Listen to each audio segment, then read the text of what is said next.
Smack URL presents Iron Solomon versus Murda Mook. What's up, guys? Welcome back to ReviewSpace, and I'm about to review this battle between Iron Solomon and Murda Mook. Alright, so let's begin with round one. So Murda Mook starts it off, kicking it off with a hot line, really hot line. He goes on, after my battle with Young Hot, overcharging for what they did to that Cold Crush. I didn't get that one, I gotta be honest, but the whole crowd seemed to get it. They were like, yeah man, that was ill. I didn't get it, but it got a loud reaction. And then he had this great line about how you can't diss me with certain lines because you'll be dissing damn near every mother in this building. About how, like, you diss me about how, you know, I'm waiting for my father but never comes back, and how all these, like, things that maybe an African American would go through, you know what I mean, supposedly in that kind of environment. So that was kind of interesting jab at Iron Solomon. He addressed some of Iron's E-Nest lines as well. Yeah, they're predictable, but it was funny. What would your face have to be in order to know what a dick smells like? Addressing that Iron Solomon's Bigfoot's dick line against E-Nest. He had a great scheme about Iron's. E-Nest got crucified on the 33rd, or at age 33, comparing him to Jesus and stuff like that, and how Iron would just adjust his lines to fit the demographic that he's presenting to, and how Jesus came after the New Testament, and he basically called him and his entire family like fake ass Jews. There's like a lot of like Jewish lines in this battle. So there was a funny scheme about Iron Solomon being that guy that you cheated off of during a test, and how he would cover it during the test. And then he ended with Dave Chappelle's cocaine's a hell of a drug. So that was cool, man. It was really a pretty good starting verse round from Murda Mook, so I definitely dug that verse. And so Solomon's turn, his verse. He had a good start with facts over fiction. He kind of set up like it's going to be facts over fiction, and that was kind of cool. So to set the tone, like, okay, well, let's see what's up. Let's see what Iron Solomon has, if he's actually going to tell some truth. Had a good reaction with, I'm only battling this bitch because Hollow got locked up, and that was really cool, man. Hollow the Don, shoutouts to him, free Hollow, you know what I'm saying? But then he had this really underrated line. He goes on and says, he thinks Iron is a copper, so nobody will meddle with him. And that was pretty cool. Didn't get a lot of crowd reaction. You know, some people got it, you know, but not a lot of crowd reaction there. I thought that was a really good line. He had this good build-up with, like, pigs can fly, then swine flew. And then went on to this, like, great rhyme scheme wordplay, and then it all led up and built up to this, I may look like the type to win a Pulitzer Prize until I pull it surprise, and then I bullet your eyes. And that was a dope, sick line, man. That was trickly ill, you know, I'm sizzling. That was dope.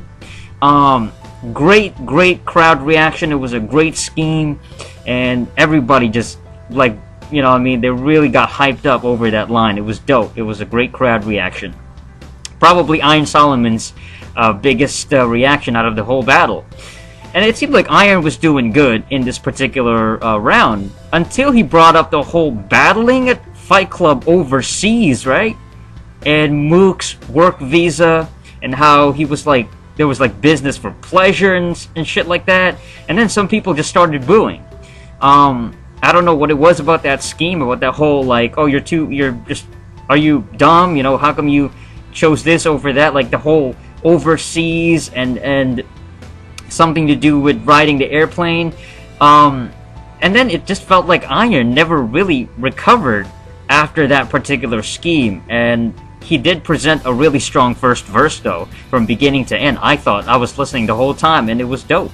So I definitely dug his verse as well. So overall, the winner of this particular round, just this round, this one's a tie. So this round, round one, it's a tie. Alright, here we go with round two. Murda Mook, second round, second verse.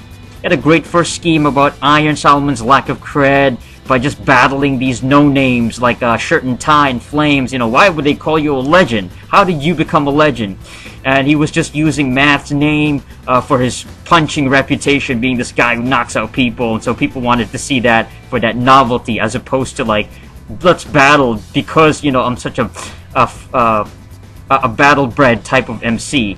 And then it was great. He finished with the irony of making a name from nobodies, you know, and that was really good, man. Got a good reaction from the crowd, including even guys like Busta Rhymes and Puffy from the frickin' from the crowd. He had this good Jewish line about how, like, it's all in his descent, in his blood, to act like he ain't got no sense, and that was pretty cool too. Yeah, you know what I mean, it's treading along those racial lines and stuff like that, but those lines are everywhere anyway. He had a good follow-up too, like, you ran away from Lux and now you battle me. It's like you got away from a gunshot and then ran into a bus. That was pretty sick too. That was ill line. That was dope. Word. No, but let's keep going. And then he goes on, like, you're a fat coward. This is for civil rights, black power. That was cool because it got a good reaction from the predominantly black crowd. It's that type of presence that, if you know, it's not gonna fly anywhere else. It's not gonna get the same reaction. You know, if they did this in, you know, in England, in the UK, for example, in Don't Flop, or maybe in Australia in Got Beef Battles, and of course, like, maybe even all the way in the West, in California, in Canada, King of the Dot. Yeah, you know, the predominantly white, suburban white crowd, they're not gonna react as much to these very Afrocentric lines. You know, it's like black power, and like everybody's cheering it. So there's definitely these racial overtones in this whole battle. There's sort of like this, it's like URL smack representative, this feeling of, this is a black business, this is a black owned business, this is a black, you're in the black community now you're messing with like the black fan base. It's like, okay, let's see what you got now. What else? Did a great comparison between M and Iron Solomon. This was really good, man. There was a supposed likeness, and there's certain quotes that supposedly Iron Solomon said regarding M. But then Mook was like, yeah, why are you comparing? M is German, and you're Jewish. Referring to Eminem's German lineage. Man, that was great. Another, like, terrified to ask what the U Holocaust line, man, a lot of Jewish jokes in this particular verse. And then he followed it up with this awesome, like, M trying to be me, EM trying to be me, switching the letters around word scheme that really got people into this verse as well. It was, like, really clever. It seemed clever. It felt like, wow, that was a lot of wordplay, man. That was dope. There was a lot of cultural, racial stuff, like when these bastards don't follow the rules, they grow up to shoot up movie theaters and schools. Oh man, just a lot of punches from Mook, man. He just kept going. So great second round from Murda Mook. Alright, Iron Solomon. Yeah, the huge punchline about Mook bringing up his family as cheerleaders, bringing up the people behind him, you know, his supporters and stuff like that. He said, Red Dot Mob, just a pack of stands. That was amazing. That was great. Kind of came out of nowhere, but just great wordplay. That was dope, man. I think even Busta Rhymes in the crowd was like, wow, that was ill. Iron tried to address the other guys like Flames and Rex and all these other characters. But yeah, it seemed like, you know, he's not getting a lot of reaction after that. Like, he went off more on Mook's crew, man. He did this like sing-song rhythm wordplay, you know what I mean, kind of like on beat almost. Then the crowd just started booing. They weren't feeling it, not reacting well. Even though Iron, I thought he was still very consistent in terms of his flow. He doesn't stumble, he doesn't really pause, he kept going, but his material itself, his actual lyrics just did not go over. His presentation was not up to par. So the winner for round 2, I gotta give it to Murda Mook. Mook got round 2. Alright, round 3, let's move on. There's a funny line, man. Murda Mook goes on about how, like, how many y'all think Iron can win this? That's the same people that would call Stevie Wonder as a witness. That was ill. A little bit outdated and cliche. Everybody refers to Stevie Wonder. There's been so many Stevie Wonder jokes, but that was really good though. Incredibly well presented scheme about like this black versus white acceptance, about how Iron is like that token white basketball player who does like pretty good against black guys, but if a black guy does the same impressive things, then it's just regular shit. It's just normal shit. It's not a big deal. So there's sort of like this passive, you know, let's give a benefit of the doubt to the white dude who does really well because he's like almost like an exception to the rule. Like, this guy's exceptional. This guy is something else. He's special. And then Mook swears on his daughter's grave, man. This one was crazy. He goes on how he spoke to a girl who knew Iron and claimed that Iron only has one freaking testicle. That's right, that was nuts. No pun intended, but it shocked the crowd. Even Busta and Puffy, they were like, what the f? And it was just, I felt it was just overkill after that. After that line, man, you didn't know if it was real, but it sounded kind of like, why would he swear on his daughter's name or his daughter's grave? How could he say that? And he's like so confident with his conviction. It was just overkill, like I said. He goes, yum yum, Hanukkah, yarmulke lines. Iron supposedly, Iron are supposed to have holes in them. Just, the rest is overkill. And then he got cut off after the buzzer. What a third verse from Murda Mook. So let's move on to Iron Solomon's round 3. Iron had some wordplay. You know, he had a lot of past battle references like Young Hot and all this stuff. The crowd, man, they just never really responded well. Goes on about how Mook was just a college kid, and even Busta and Puffy were even like, shut the hell up to the disrupted crowd. At this point, the crowd was just like really kind of, they were just being loud, you know, a lot of noisy crowd. They're just not feeling Iron Solomon. So even Busta Rhymes and Puff were just, hey guys, shh, just quiet. Iron goes on about how Mook being more white and not really hood, and he goes on about how like, oh Mook, you're just this preppy college kid or whatever, and look at you, you're not really hood. The crowd just seemed kind of bored of Iron Solomon's verse though. He kept going, which was, I give credit to Iron. He doesn't stumble, again, he doesn't pause, he just kept at it, even though the crowd was not feeling his stuff. He said some references to Math Hoffa, like at the end, I remember him saying, at least nobody ever said Math beat me up, you know, and it just felt kind of weird, man. It just, the delivery was just not there. It didn't feel like he was hitting those strong freaking punches. So the winner of this one, round 3, I gotta give it to Murda Mook again. Murda Mook, man. Alright, round 4. This was a long battle, man. This is why I don't review a lot of battles, I guess. They're just way too long.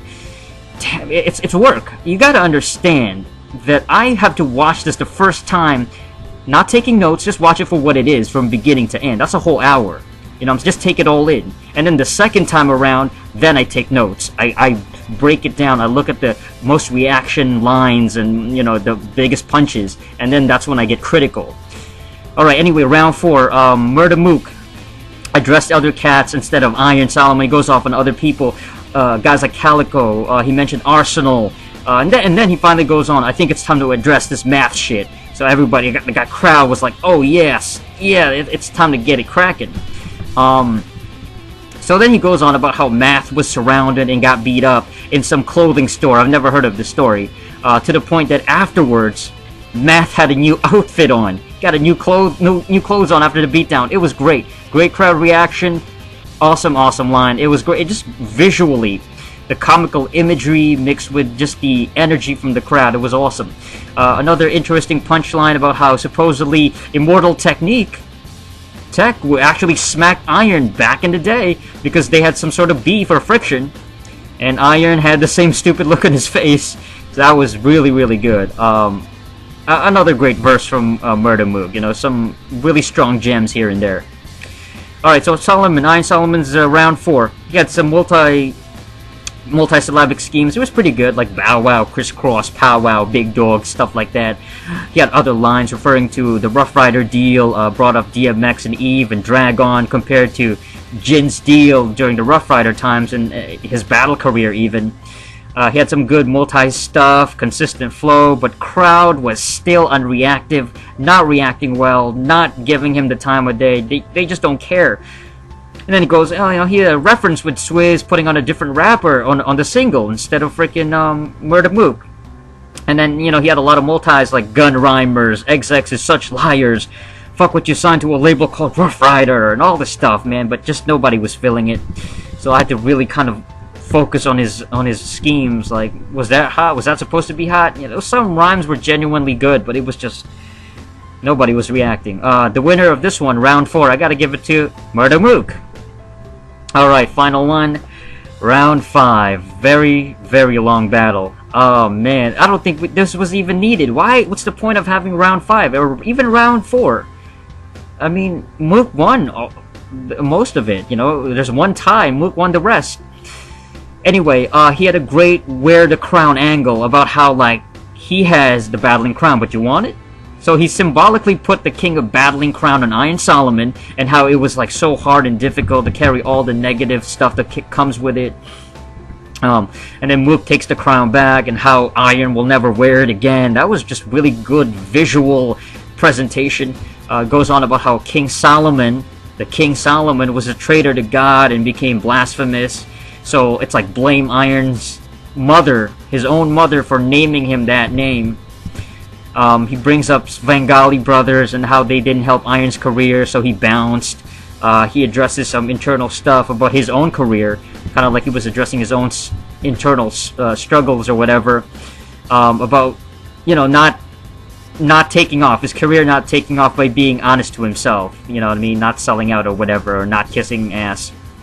And then this one, shit got really crazy and kind of heated. Shit jumped off after this. He made the Zimmerman comparison. Yeah.